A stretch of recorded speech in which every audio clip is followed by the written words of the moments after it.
Hi, welcome to Elite Pilates sciatic video, or sciatic treatment stroke prevention. Now we say sciatica, I've said in other videos, this will work on something called hip dissociation. If you've got tight lower back, maybe painful lower back, sacroiliac joint, what do you call dysfunction or issues, and this sort of area here, scoliosis, so it'll work on them. It's from a sciatic point of view, it's almost exclusively, not quite, the lumbar spine. The issue is in the lumbar spine. Doesn't mean that you only treat the lumbar spine, but the issue is with true sciatica is in the lumbar spine. Everyone, dealers, are you happy with that, my little princess? So we're going to do a routine now. What we do in our Pilates, because I'm not in our clinical Pilates class, which is basically all of them, or if I work one-to-one with some of the type of things that we will do to help in relation to sciatica. So first off, we're going to do what we usually a bit of a warm-up type one, which we call the morning routine and the evening routine. I'm not going to overthink it, we've covered it elsewhere. And you're just going to rotate the spine first. Doesn't matter which order you do it in. Keep the pelvis still, just rotate to the left, rotate to the right. So we want the spine as a unit to rotate. we're not interested in moving the pelvis, we want the spine to move. Now the challenge here is keeping the pelvis still. And the challenge is, can we move our belly button around to the left? Focus on rotating the belly button around to the right. Now we're not interested in the belly button, it's the lumbar spine. But if you focus on the belly button moves to the right, move to the left. You're sort of focusing on the lumbar spine rather than the shoulders. Super. So that's rotation. Side bends now. And again, same principle. You're trying to get the lumbar part of the spine, the belly button to move slightly to the right, the belly button to move slightly to the left. Tanya's doing it against the wall. It's a bit strict. It'll give you a bit more feedback if your head, because you want your head against the wall, you want your shoulders against the wall, and your bum. Because if you're tight, your brain will make you roll the shoulder forward away from the wall or hinge forward, pike away from the wall.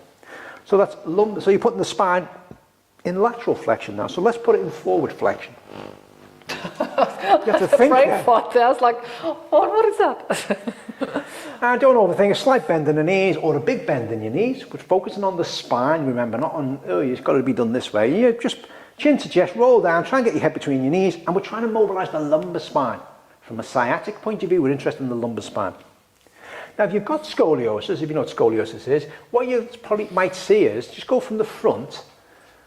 With scoliosis, someone might be lifted on one side, or they might not just go down to the center, because you're aiming to go down directly in the middle. As you roll down, directly in the middle, directly up. Just something to note, that's all. So if one person's side is up a little bit, then there's a good chance of one sign of a scoliosis, a lateral deviation in the spine. Super. Now for spinal extension, opens up the hip flexors, lovely this. Hands above the pelvis, so you can have the thumbs, the heels of the hand, or the fist. And you're pushing above the pelvis, not on the spine, either side of the spine. Push it forward, put your spine into extension. And then bring it back up again. I'll do another one like that. Push the pelvis forward, get your heart into extension. Super.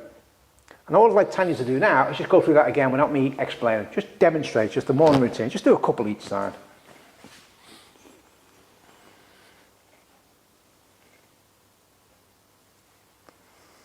The emphasis on rotating and moving that lumbar part of the spine more than the others from a sciatic point of view. It's slightly harder to move the lumbar spine in the roll downs, I find. That's why I like half roll downs. Now remember what I said in relation to sciatica, the issue is lumbar spine. Certain scoliosis, the issue might very well be from the lumbar spine.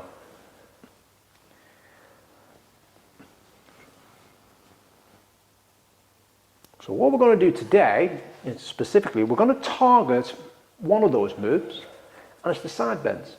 So I'll talk a little bit more about the side bend. So, feet hip socket distance apart.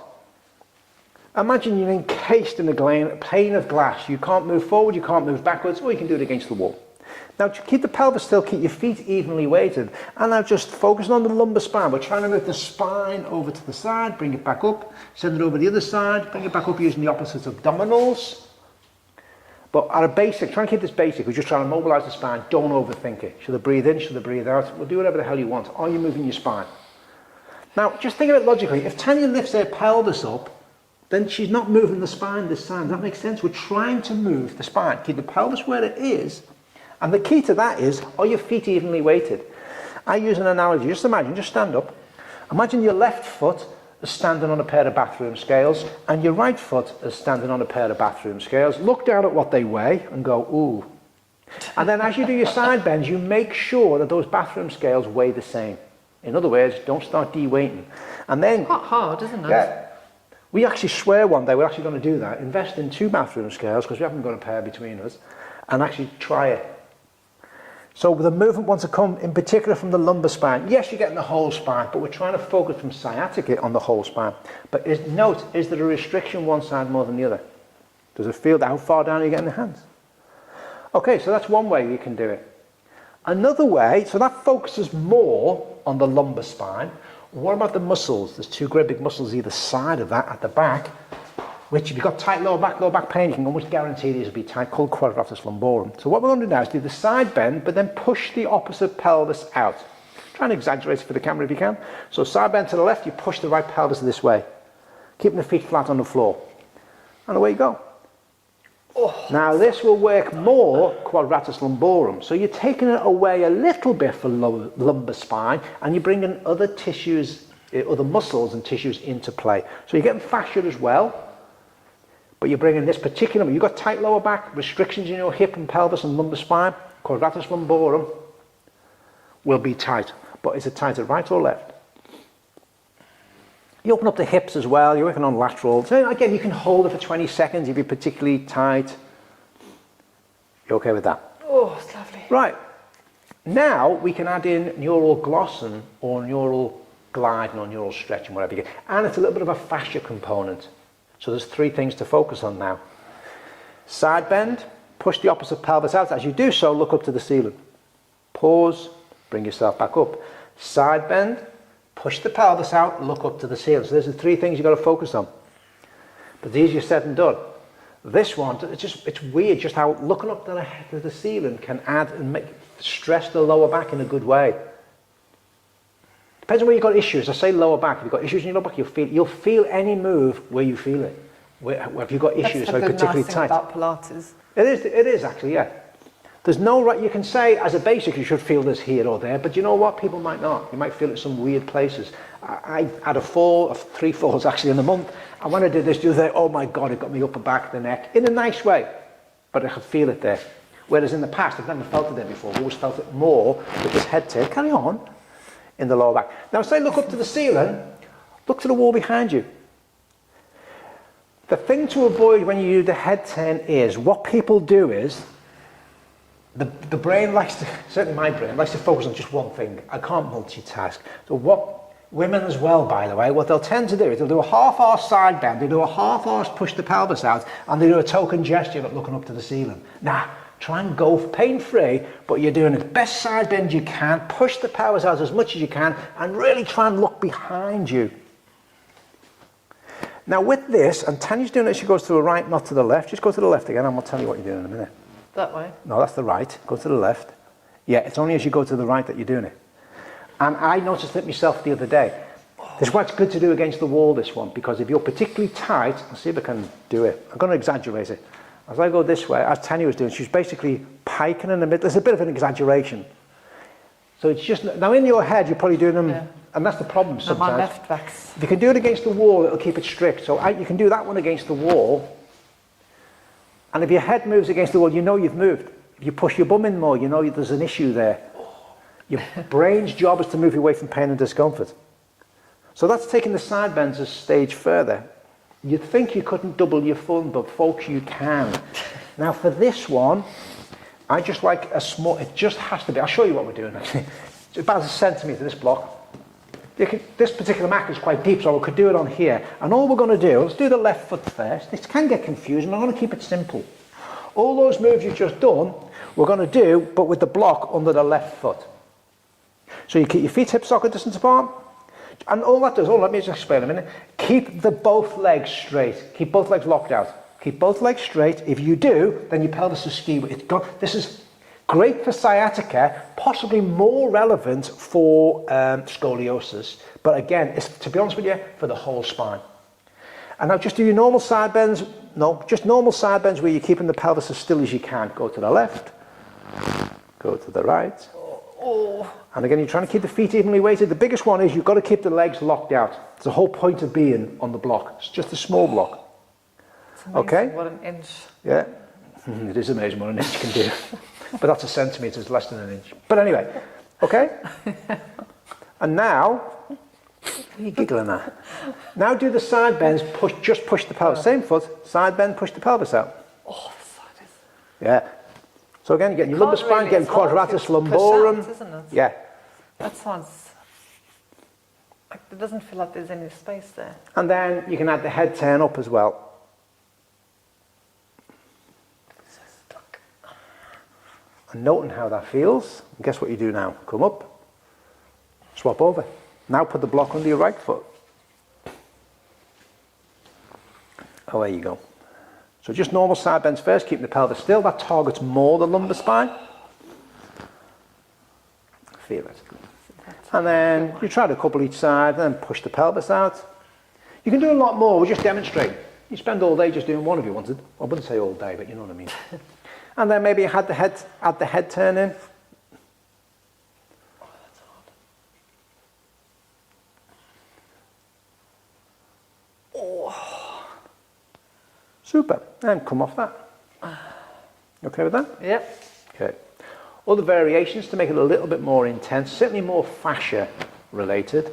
And again, you can do that on the block or off the block. I'm just going to keep it simple. Let's just stay off the block. On the block is very, very good. It's fantastic for that, really, especially for scoliosis. But you found the difference? You feel the difference? Yeah? You're looking at me vacantly. I haven't got a clue. You zoned out there, didn't you? No, I just think it's all right. Okay. So, side bends. Raise the right arm in the air. Palm facing up. Yeah.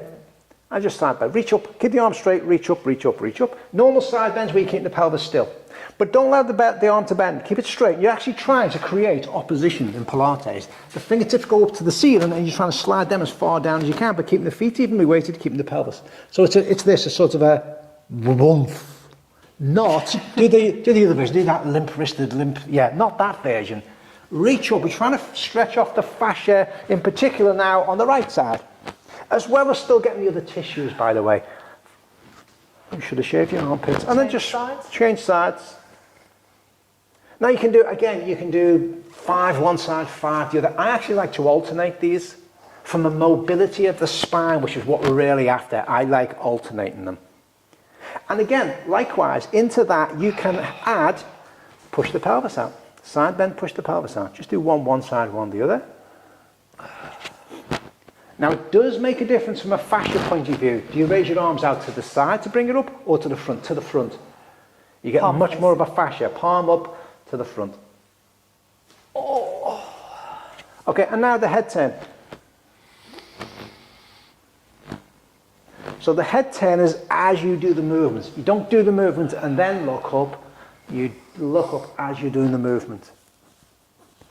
Now this also now, you're not just bringing in, it's not just a case of you bringing in the fascia, you're bringing now the upper, with that head turn, the neck and the upper back, the upper part of the spine, thoracic. Oh. And again, you can do them as well with the arms on stand on the block. Do a set with the left foot on the block, right foot on the block, with the head turn, with the arm raised. Arm raised in brings in a new dimension to that one. You could argue it's slightly less on the lumbar spine. There's one argument for that because it's focused a little bit more up there. But another argument, counter argument to that would be the fact the arm is up here and that's down there, you are stressing that a little bit more in a nice way. Well, I can definitely feel the muscles working in there when you're doing that. If you really wanted to, I'm not a great fan of it, but you can do all of that with a light pair of weights in your hand. And it doesn't have to be heavy weight. Don't go, that's the biggest mistake people make when you start using weights. A little is good, therefore a lot's going to be better. It's not. It's actually a very good one to do. A little bit of weight in both hands as you do, whether you're doing the arm one or even without. It works the glutes, the pelvis, as in strengthening the back, as in strengthening the spine. That's the added advantage of using the weights. You're getting that, the strength component there. Only dinky weights. Yeah. Like 1 kilogram, 2 kilograms. Yeah. I think that's it for that. Just taking the morning routine and taking just one component of that, which is the side bends, and we're moving the spine in a lateral way and stretching off a whole host of tissues. And again, don't neglect the block. It just has to be a slight difference. For some people, if you've got issues, then you will notice that. I'd be amazed if you don't. But you might want to go to, if you're able to, a lot of it depends on your leg length, to be honest with you, is can you do that on a bigger block, but still have both legs locked out? It just stresses it more in a nice way. So for me, that's just about doable. There's not a lot more movement there. As you can see, there's my side bend to the left like that. Without that, I can go right down. So, That's it. you okay with that? Yeah. So again, it's targeting sciatica, but probably more relevant for scoliosis, to be honest with you, and tight lower back. But I do think it's working all the muscles around, stretching off everything around here. I can still feel it. The in particular, quadratus lumborum muscle, because the muscle, so as I bend to the left, my left quadratus is being strengthened, it's being used, my right is stretched up. And as I go to this side, it's the opposite, obviously. Now for this side, I know I've got an issue in my right quadratus, so that side for me feels easier. When I do this side, my bum I can feel it moving backwards, and that's the thing to be careful of. That's why it's good. These side bend ones in particular are very good to do against the wall, because that's basically your training partner. That's the one that the wall will tell you, no, you're moving your bum. You're bringing your bum away or pushing your bum in, you're moving your chest forward. Doing it against the wall, if you can, is the And the stronger the supporting muscles, the less issues you'll have with your We want all muscles to be strong but flexible. And that's the issue. They're either inflexible or they're not strong. Especially the spine muscles tend to be weak because we sit down.